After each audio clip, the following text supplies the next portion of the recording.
Hello everyone and welcome back. It's nice to see you again.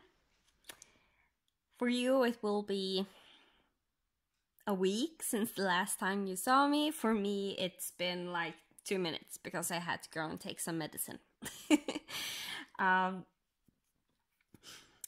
Yeah, and last time I rambled on about my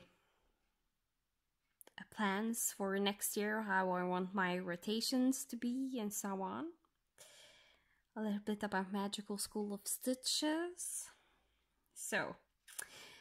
But we are here mainly because of the stitching, and it's the stitching of the Frosty Forest series. As you can see, the Racoon Cabin is finished. We made those last stitches last time, those 4 stitches that I have missed, so it's actually fully finished this time. And I do have double checked this, so if you can see anywhere I'm missing stitches except under the door, because there's not supposed to be stitches under the door, then let me know. Because I'm so afraid that I'm still have stitches that is missed, and it's because of the way I work this, because I worked it like all over the project, and I usually don't do that. I usually like to work from top down, as I will do with this section we are on now, and that way I usually don't miss anything because I do it as I go downwards. And just for me and how my brain works, I usually can easier see if I'm about to miss something. So yeah. But we are on part 2 of the Frosty Forest series, and it's the Snowy Dare.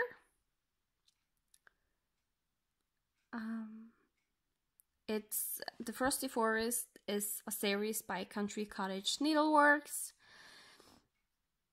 So that's what it will look like in the end, and we're almost got to the right side of the pattern. And also, yes, I know I haven't put on the button. I have buttons for all of these 9 parts of the series. Some of them I don't know if I will put on, and some I might put on. So but I will do that at the end, so I don't count that as something missing, because I'm just not going to do it yet. Because when I are going to do the sections that are further down, because it's a 3, this series is placed in a 3x3 grid, because there is 9 patterns. I don't want my buttons to be scrolled inside the bar, basically. So yes, let's see if I can get you in a good position where I'm not totally ruining everything for myself, and we still get some good light, because it's nice to have some good light going on. There. Okay, so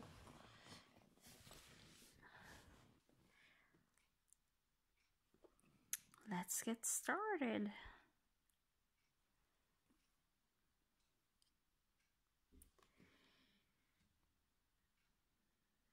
So I am going to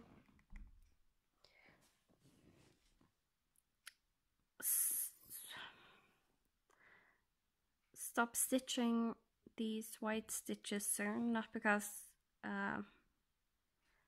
just because I don't want to count all of them, that I am in the right place. So I'm using this wreath down here to make sure that I am on track with my border for this section.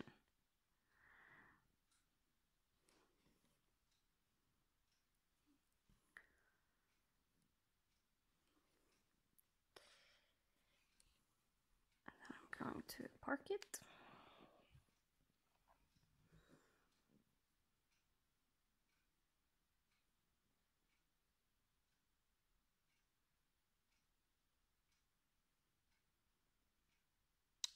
I actually think I have gone too far with the white stitches already. Because when I look closely at the pattern, there's just supposed to be 2 extra stitches from this part. So 1, 2. I forgot to mark the stitches I have done the last time I filmed. I usually do that between each section of filming, so I don't have to do it when filming, and that basically did throw me off this time because I thought I was in another section than I was. I thought I was over here when I'm actually at the edge. So, but luckily I did see it pretty quickly. So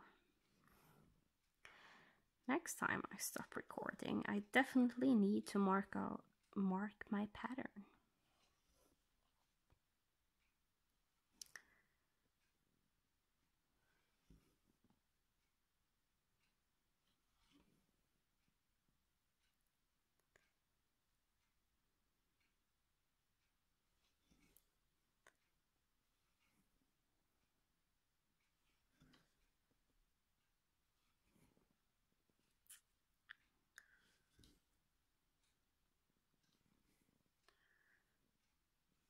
So what are you stitching tonight?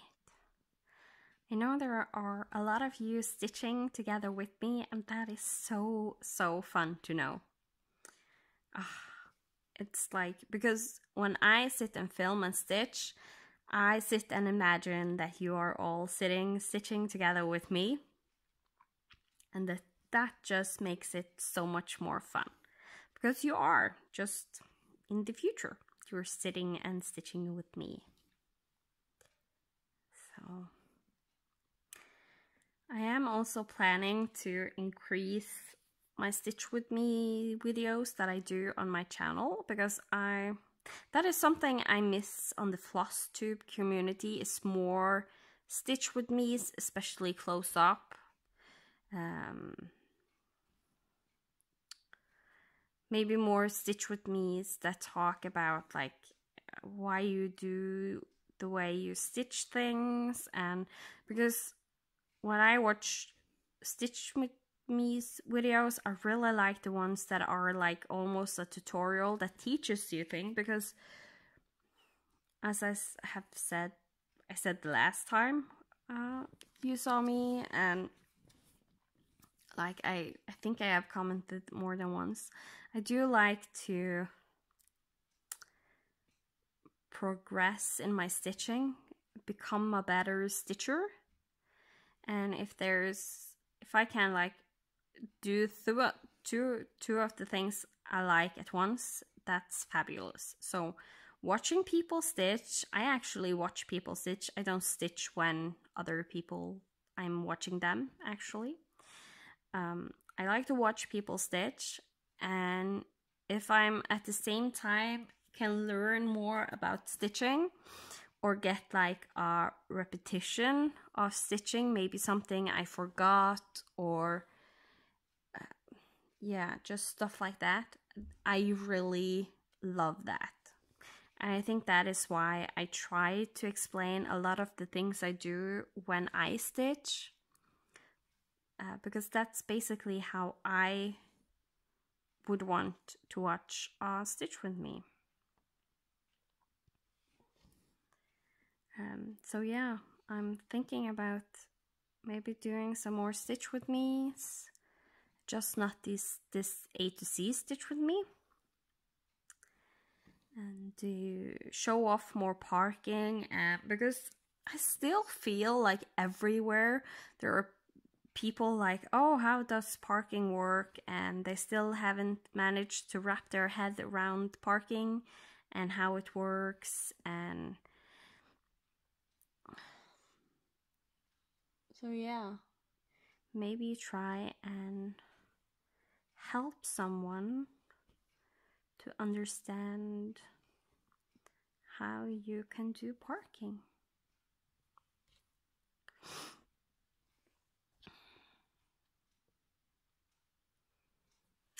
I really don't like these stitches. So pull them out, do them again. I don't know if it's because I tighten up my weave a little bit more than I have done previously. So that right here, it's really tight. So that might also affect how my stitches look. But when it's not that tight, it will go more back to the normal. But I will do this half pin stitch. And the reason I haven't done it the other places here is because since there have been stitches here already, they kind of like have laid themselves in a way that was okay. But if I don't get some stitches the way I like them, then I just try over again, maybe with doing a little tweak. And that usually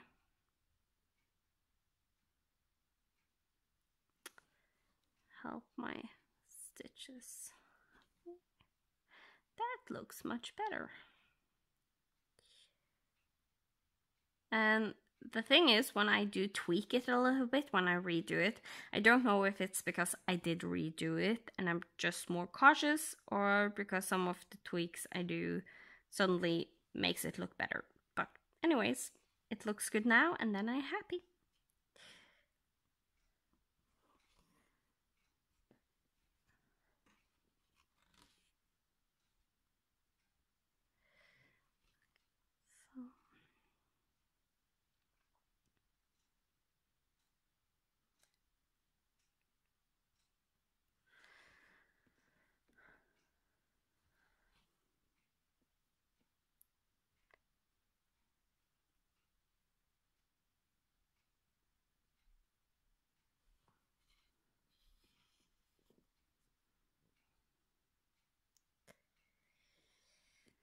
Okay, so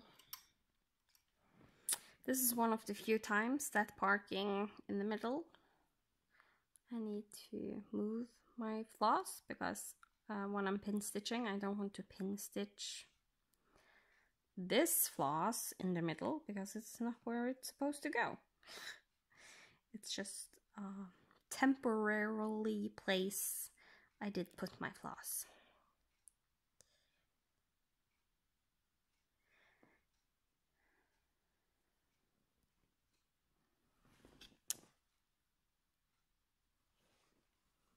And then the next stitch will be, actually, I think I'm going to do half a pin stitch right here.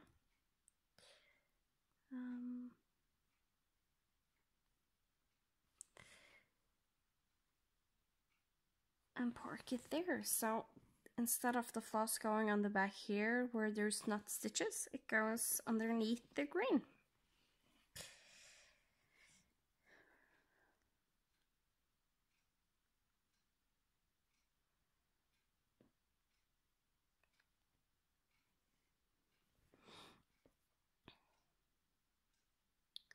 And then the pin stitch underneath another stitch. So you can see I'm just trying to kind of sneak my needle underneath the stitch to the hole in the middle. And then I come up the opposite direction. And then again, I just sneak my way down the middle and up once more. And since I can't see the middle, I often will go down a third time, because then I know it is pinned, the floss. I know I have hit that floss in the middle. Because when you can't see the middle of the hole properly, you kind of like either feel that you are hitting that floss when going down. Sometimes I can because there is a little bit more resistance when going down. But this time I didn't, so then I go one extra time down. And also because I already had half a stitch parked there, the little resistance I did feel could just be that part, that half stitch. And I don't want just that to be pinned. So yeah.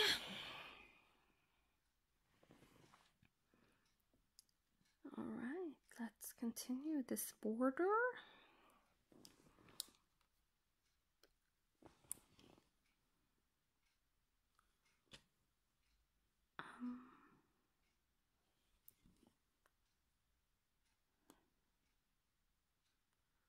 I actually think I'm going to continue doing it the English method, since that's what I have done all over here. I usually stitch the Danish method, and that is, there is 2 stitches here, so normally I would do those 2 in half stitches and then come up and go back and finish those stitches. The English method is that you do 1 stitch at a time. You complete 1 stitch at a time. And since I have done that all over, I'm going to continue doing it right here, because stitching the English method and suddenly do the Danish, I will see a difference in my stitching, because my stitches lay a little bit different when I stitch that way. So for just these 2 stitches, it would look very weird.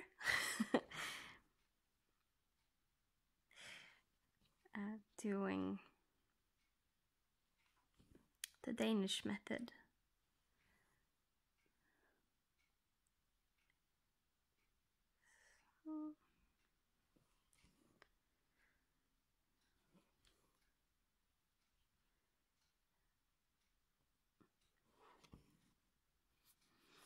And then we are supposed to jump over 1. I actually do think, let's see, 1, 2, that maybe,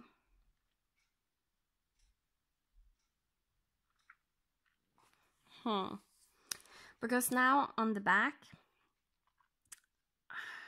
it might be okay to just have this tiny section here with the floss going down.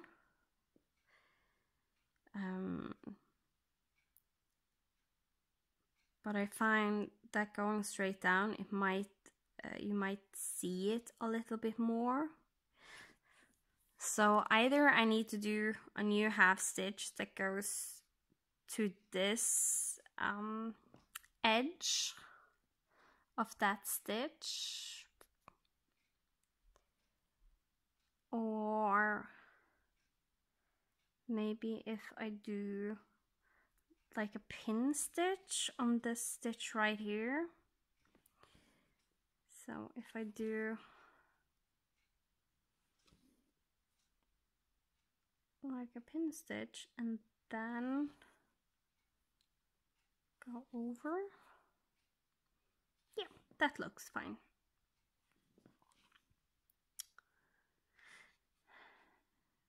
And that way you get the floss on the back goes a little bit on the diagonal, because if it's straight down it's easier to see. If it goes a tiny bit on the diagonal, then it will be hidden beneath more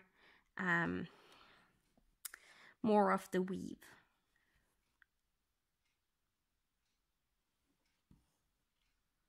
If I was really worried, I could also just stop the floss and then start it again. But that just depends how careful you is, basically, when stitching.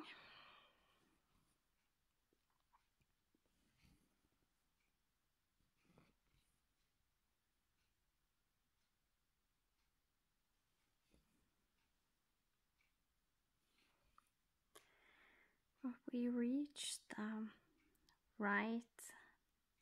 the top right edge of the pattern, so that's nice.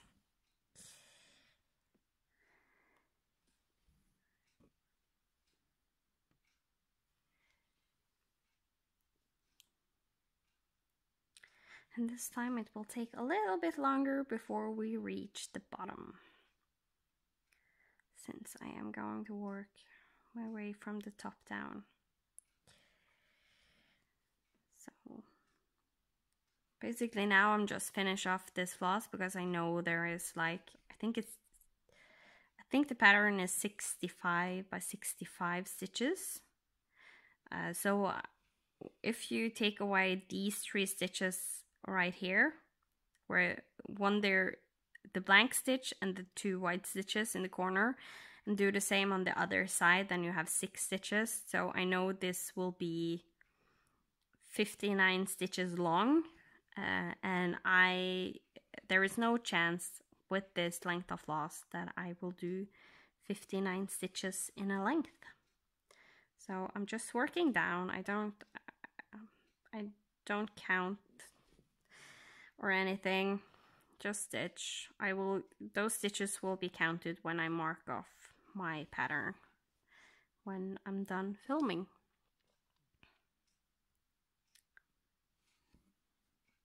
And that is what I would have done if I were not filming. I would still just stitch these stitches down, and then when I was done stitching down this row of white stitches, then I would count them and mark them off and go over and do a new floss. So a little bit of mindless stitching where I know that I'm safe just stitching along.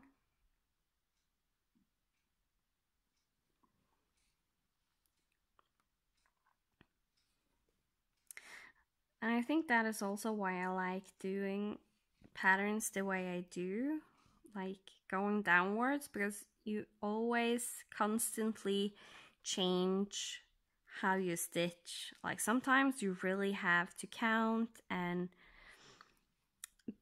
be like 100% in the moment and pay attention. And then you get some sections where you have big blocks of colors you can stitch, and some places like this you can just do mindless stitching and not worry about anything, because you know you're going to count everything afterwards, and you know that you will not stitch too far.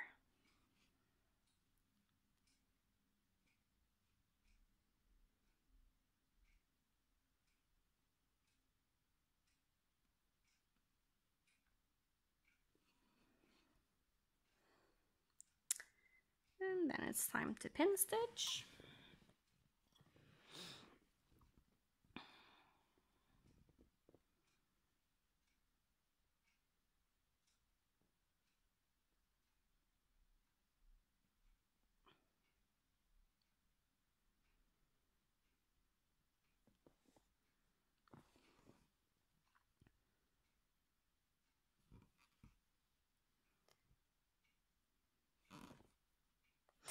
And I have seen some people, when they do the pin stitch, they don't go to the opposite side when doing the pin stitch. They just let me see. They kind of like, if I was doing the pin stitch here, oh, I'm sorry, you didn't see those last stitches done. If you go like pin stitch here, they will come up in this hole, down the middle, and then back up this hole and down the middle. They don't go on the opposite sides. I go on the opposite sides because that way, when I go down the middle and up here, it's for me, it's easier to get that stitched pinned, basically. And since it's a long time since I have stitched on this, you will see me a lot of the time pin stitch like one extra time than what I normally do.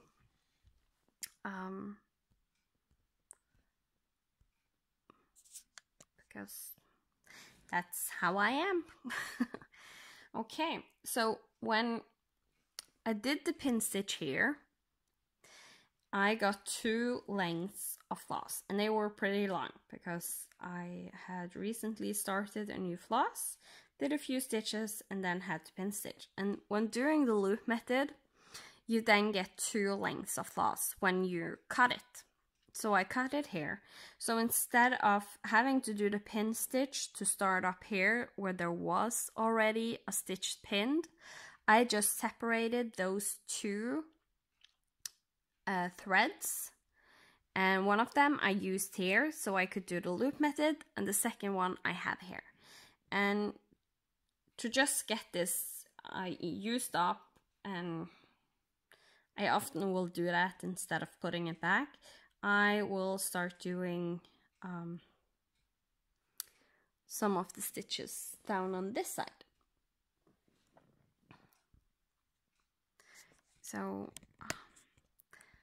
like with the Racoon Cabin, there was a lot of white stitching going on, and the same will be here because there, in these patterns, there is a lot of white stitches. So if you don't like stitching with white, you either need to look into maybe do a conversion, maybe a little bit more off-white color and use, or this pattern's not for you. Or like me, just find a way that works for you when stitching white so your stitches look nice.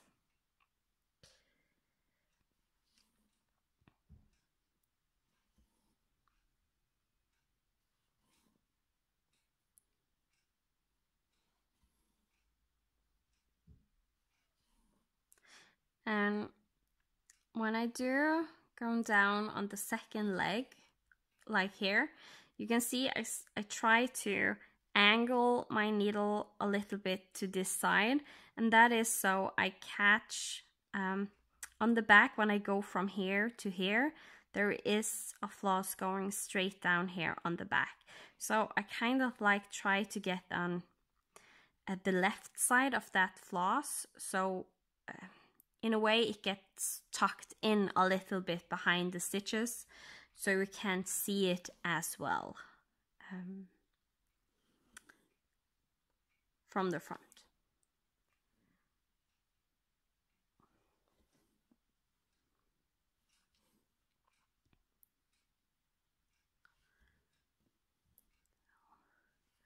And amazingly enough, this white is actually playing really nice.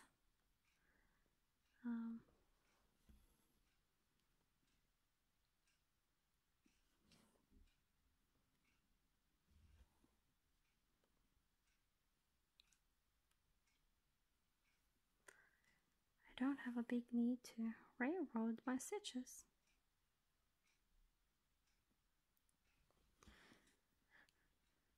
Also, I have to say, it's always a little bit different when I come from, I have stitched a lot on Ada, or I have stitched on even weave, or I have stitched like 1/1 or on even weave or linen.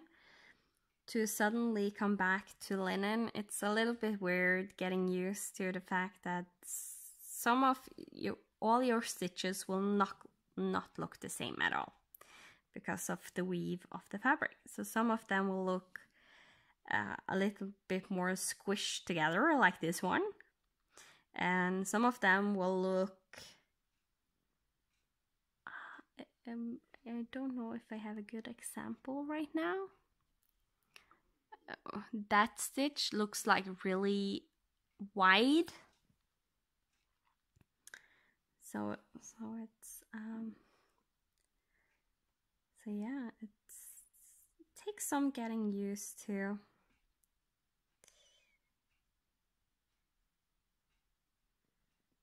That they don't look exactly the same. But that also, with the linen, makes it very forgiving if you have a stitch that doesn't look perfect.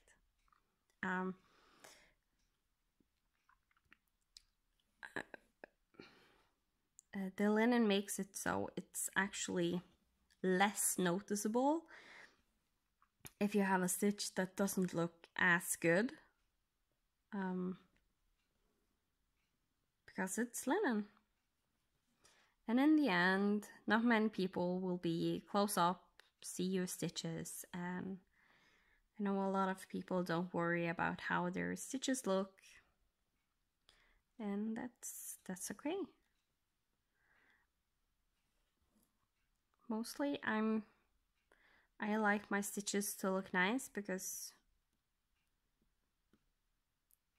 not because I know other people will see them, but because I see them. And I see them this close up when I sit and stitch. And if there's a stitch that doesn't look nice, that will bother me. I have tried and like ignore it, but usually it bothers me too much and I need to go back and fix it. So that's just me.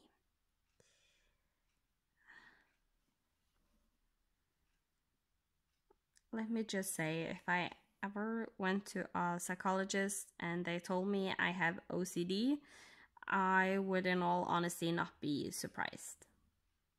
I don't think I have OCD, because with OCD you kind of like have, I don't know how to explain it in English because I know the Norwegian term, since I worked on a psychiatric ward, but it's what they usually will call what I have is I have OCD tendency. Like some people can have like a autistic tendency without being an autist. The same goes with OCD, that you have like some resemblance to the illness or disease or what you want to put a name on it, but you're not actually sick in any way or ill. You are more capable of controlling it, even though it takes some effort. Usually people with real OCD and autism and so on, they can't control it, and there lies a very big difference.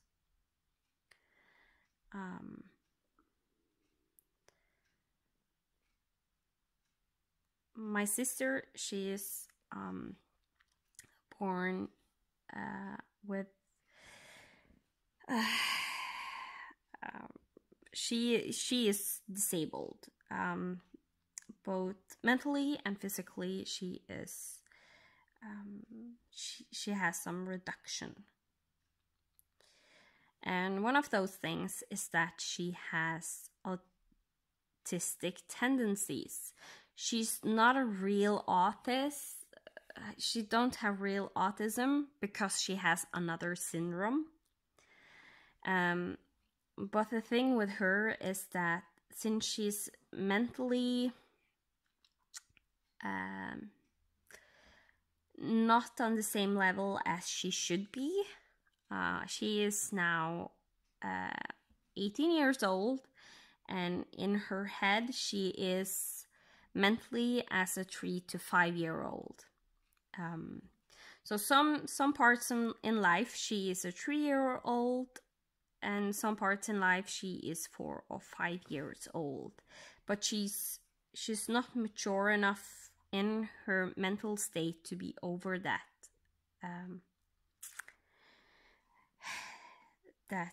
mental level. So basically with her, they say she has autistic tendencies, but the doctor explained she actually in a way is, I'm sorry you haven't seen these last stitches there. The doctor explained it that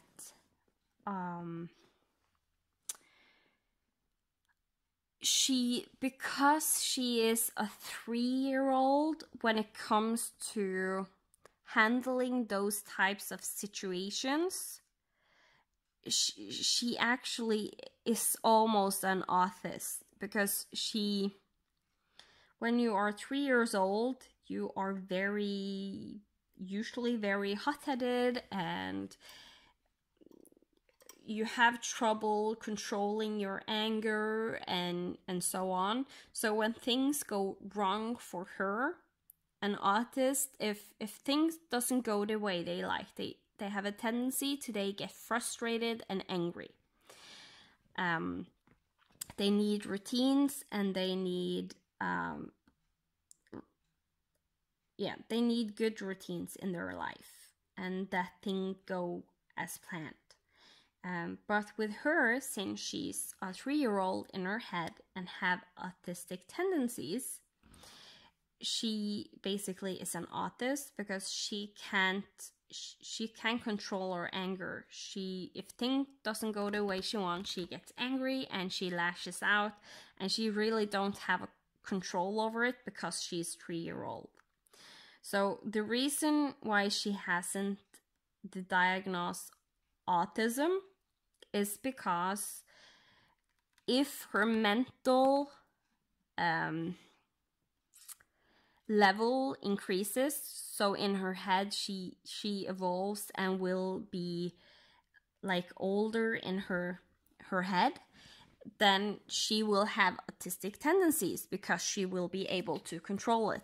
But at this point, and where she has been for the last 6 or 7 years, it actually doesn't look like she will evolve from being a 3 to 5-year-old in her head. So, and then there is a big,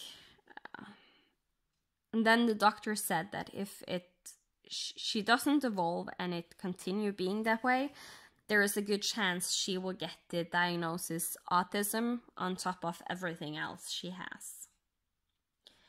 So that's all. I have no clue how I managed to ramble on about that suddenly. I think it had to be with trying to explain the difference between a person with real OCD and the way I am. I don't feel it's correct for me to say that I have OCD, because in a way I can control it and have I can control it without having extra help and so on and so forth. Ones with real OCD, they really struggle, and it is a hard diagnosis to live with. So I feel it's like wrong on their behalf to say that I have OCD, because I don't. I have OCD tendencies, which is more the correct term of putting it. And it doesn't necessarily, when you have tendencies, it doesn't necessarily have to be a diagnosis. It's just, as I said with autism, some people can have tendencies to autism without being having autism, and there's a big difference. And then my sister, she is the exception to the rule, basically. So, but that's where we ended up this time. So we started on the border on the way down. We finished this part of the wreath. So next time I'm thinking of doing these, I'm gonna call them cones. Doing these cones, and also a big chance I will start doing some of the snowflakes that is all over the place. Those will be a challenge to stitch, with me not wanting to trail my floss very far on the back, but we will survive, and you will probably see a lot of pin stitching going on. Okay, so that is what I have for you this episode. I will be back next Friday, and we will continue on with this series, chucking away some stitches at a time, and suddenly, before you know it, we'll be finished. So I will see you next time. Goodbye.